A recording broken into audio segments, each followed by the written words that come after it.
Kal Kadosh, Boker Or, Bekiim Bahalacha 3, day 99, Tishim V'teisha, Siman Kavdaled, page, right, 222, Halacha Tet. יש נוהגים להסתכל בציציות כשמגיעים להוריתם אותו ולהיתן אותם לעיניים.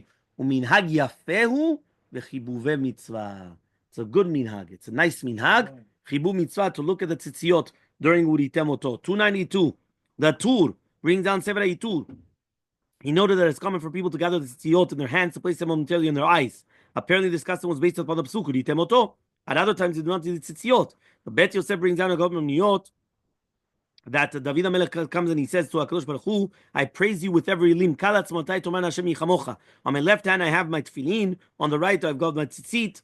Right when I say the Shema, I praise you with my chest. When I come and I hold the tzitzit against during Shema, so he comes and he says, these words should be placed in your heart. This is a proof that there's a mitzvah to hold the tzitzit on the left hand over the chest. And that's what we do. We put it on the left hand, right on the chest. Opponents to this custom, in contrast, he brings down Rav Nataniah Gaon. He says the practice of grabbing the tzitzit in one's hand during Shema must not be observed, since it shows haughtiness, right? It's gava. He says if the person considers himself to be more devout than other people, people must never observe practices beyond halachic requirements, because if not, it's ga'ava. So he says Orchot Chaim brings down Rav Moshe Gaon, concurring with the ruling of Nataniah Gaon. Orchot Chaim ruled quite forcefully in this manner, adding that it seems superfluous to grasp the tzitzit in the hands, that you don't need to do so. What about looking at them? So he comes and he says, the Orchot Chaim brings down Rabbi Yonah, that he says Uritemoto, right? That's what you're going to look at them. The Bet Yosef concluded that it's best to follow the instructions of Orchot Chaim, and Maran distinguished between mitzvah tzitzit and mezuzah. He says tzitzit is a mitzvah that we perform personally, and the tzitzit are already available at all times. He says it's not that you're always going to be at a mezuzah to come and start putting your hand on the mezuzah to start praying, right? When he says you're not going to come run to the mezuzah and touch the mezuzah. Yeah?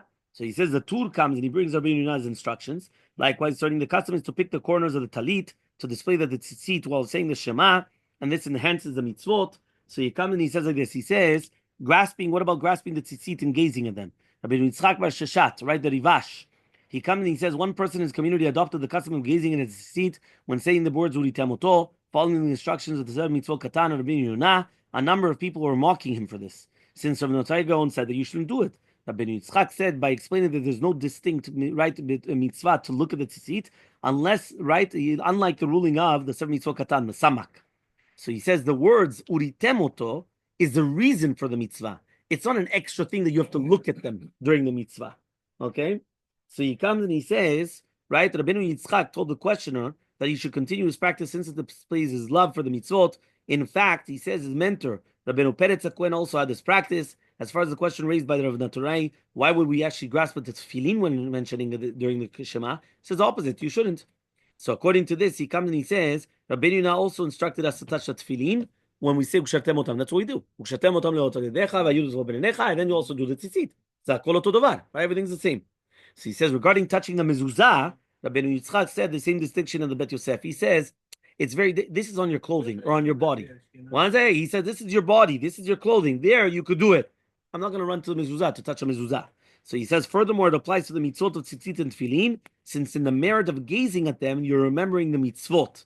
This does not apply to the mezuzah. And therefore, Rabbi Yitzchak concluded, continue as you've always been doing, pay no attention to the scoffers because it is incorrect. The last halacha, yesh noagim lenashek hatzitzit b'shah sheroeh bahem. Right? So every single time that you look at them, you kiss the tzitzit. Gam yesh noagim shebechol pam shemaskimim kisheman tzitzit, you kiss them. That is the kav hachaim. And again, it's a good minhag. So 294 and 95, the final ruling, Shulchan Aruch says it's commendable to look at the tzitzit, to hold it in the left hand, and to put it on your heart. Some people have the custom of even looking at them, and it's a beautiful custom. Okay, so he says now, the Chesel Alafim brings down Kav HaChaim, to have in mind to fill the mitzvah of gazing at the tzitzit, and this is different to the Sever Mitzvah Katan. So he says, according to the other Rishonim, there's no distinct mitzvah to look at the tzitzit, as already explained, but there's no harm, so you could do it. But what about kissing them? So Maran did not mention the practice of kissing the tzitzit, none of the Bet Yosef or the Shulchan Aruch.